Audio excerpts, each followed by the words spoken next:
Mesdames et messieurs, bonjour et bienvenue pour cette nouvelle édition de Midi au Caire pour ce samedi, le 20 juillet 2024. On commence notre sélection tout de suite avec cette information. Le Premier ministre, Dr Moussa Madbouli, a annoncé vendredi suivre les dysfonctionnements techniques mondiaux survenus suite à la panne informatique qui a causé des problèmes dans plusieurs pays, notamment les aéroports, les compagnies aériennes, les médias et les banques. Le chef du gouvernement a ordonné la formation d'une cellule de crise réunissant les ministères et les autorités concernées afin de déterminer les effets et les répercussions de cette crise et y faire face. Le ministère égyptien de l'aviation civile a pour sa part annoncé dans un communiqué la création d'une cellule de crise pour suivre la situation et l'exposition de certains aéroports internationaux à des dysfonctionnements techniques qui ont affecté le trafic aérien dans de nombreux aéroports à travers le monde suite aux problèmes techniques et à la panne informatique ayant frappé plusieurs parties du monde. Le ministère a affirmé que tous les aéroports égyptiens fonctionnaient à la normale jusqu'à l'heure de l'émission du communiqué et qu'aucun vol partant de l'Égypte n'avait été affecté et que tous les vols étaient réguliers conformément au calendrier prévu des opérations aériennes. Toute évolution de la situation sera annoncée à temps annoncé dans le communiqué.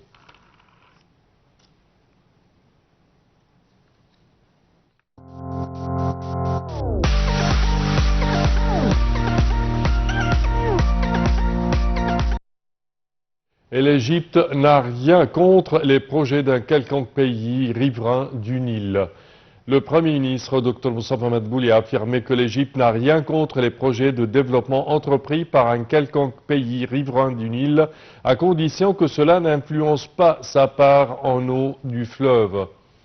Le quota de l'Égypte en eau du Nil est de 55,5 milliards de mètres cubes, auxquels s'ajoutent l'eau souterraine, les eaux agricoles recyclées et l'eau produite par les usines de dessalement des mers, ce qui nous procure un total de 85 milliards de mètres cubes d'eau.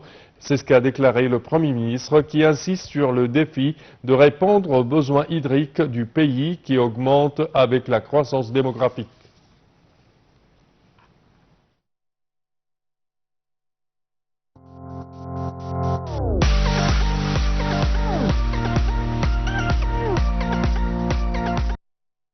Et l'Égypte s'est déclarée favorable à l'avis de la CIJ, la Cour internationale de justice, sur les pratiques israéliennes.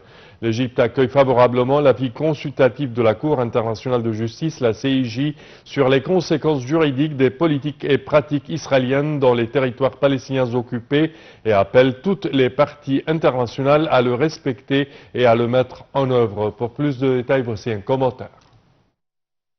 La République arabe d'Égypte, dans un communiqué publié par le ministère des Affaires étrangères et de l'immigration, a accueilli favorablement l'avis consultatif de la Cour internationale de justice sur les conséquences juridiques des politiques et pratiques israéliennes dans les territoires palestiniens occupés, y compris Jérusalem-Est.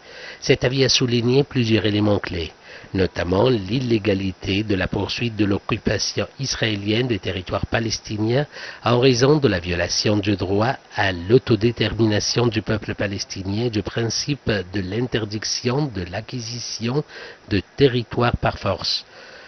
La Cour a déclaré que l'État d'Israël doit mettre fin à cette occupation illégale dès que possible, cesser immédiatement toute nouvelle activité de colonisation, évacuer toutes les colonies de Cisjordanie et de Jérusalem-Est et indemniser pour les dommages matériels et moraux résultant de ces politiques et pratiques illégales.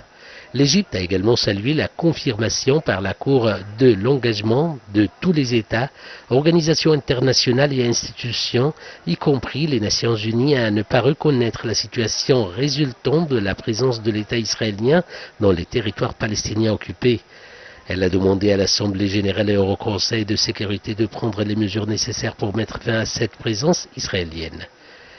La République arabe d'Égypte a appelé toutes les parties internationales à respecter et à mettre en œuvre l'avis consultatif de la Cour, à aider le peuple palestinien à exercer son droit légitime à l'autodétermination et à travailler pour mettre fin aux souffrances humanitaires qu'il subit.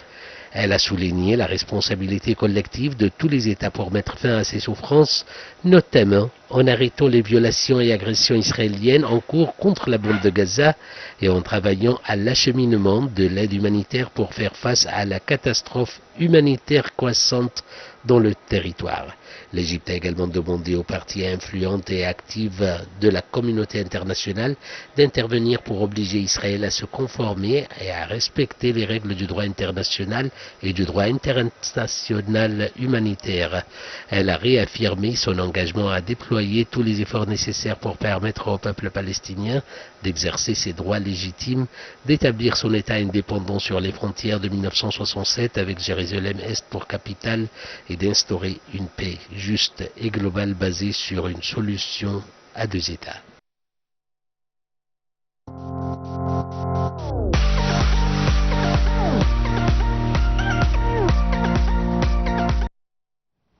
Et le ministre de la Défense, le général d'armée Abdelmegid Sakr, a reçu le chef du commandement central américain, CENTCOM, le lieutenant général Michael Corell, et la délégation de la Compagnon qui sont en visite en Égypte.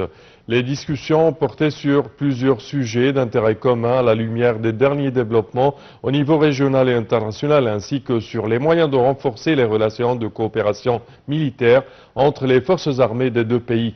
Le ministre de la Défense a exprimé sa fierté des relations de longue date établies entre les forces armées égyptiennes et américaines, soulignant le souci et l'intérêt du commandement général des forces armées égyptiennes de coordonner les efforts et de coopérer avec son homologue américain dans divers domaines.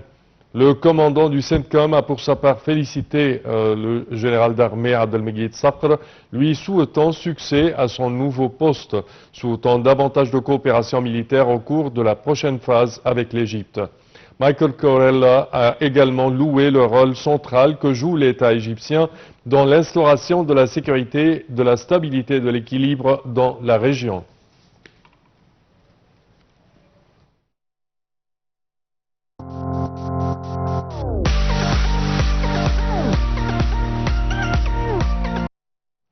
Et l'ambassade d'Égypte à Paris est prête à accueillir la délégation participant aux Jeux Olympiques.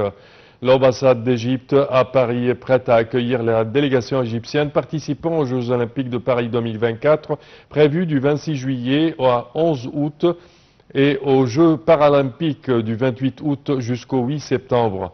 L'ambassadeur d'Égypte, Ala Youssef, a affirmé que l'ambassade avait pris toutes les mesures et les préparatifs nécessaires afin d'accueillir la délégation et avait coordonné ses efforts avec le ministère de la Jeunesse et des Sports, le comité olympique égyptien et les autorités françaises concernées afin de garantir les facilités nécessaires aux athlètes égyptiens.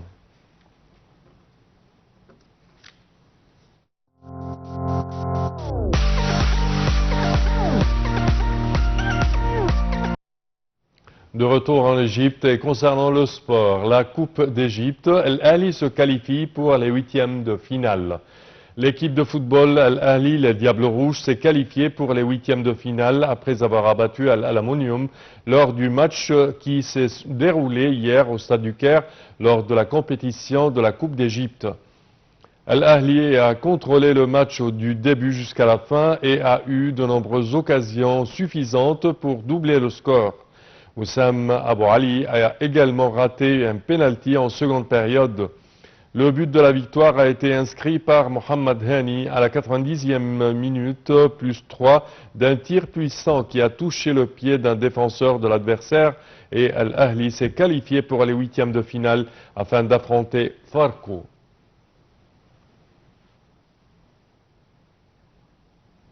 Et c'est ainsi, chers téléspectateurs, que prend fin notre édition de Midi au Caire pour aujourd'hui. Je vous remercie de votre attention et je vous donne demain rendez-vous avec une nouvelle équipe. Au revoir.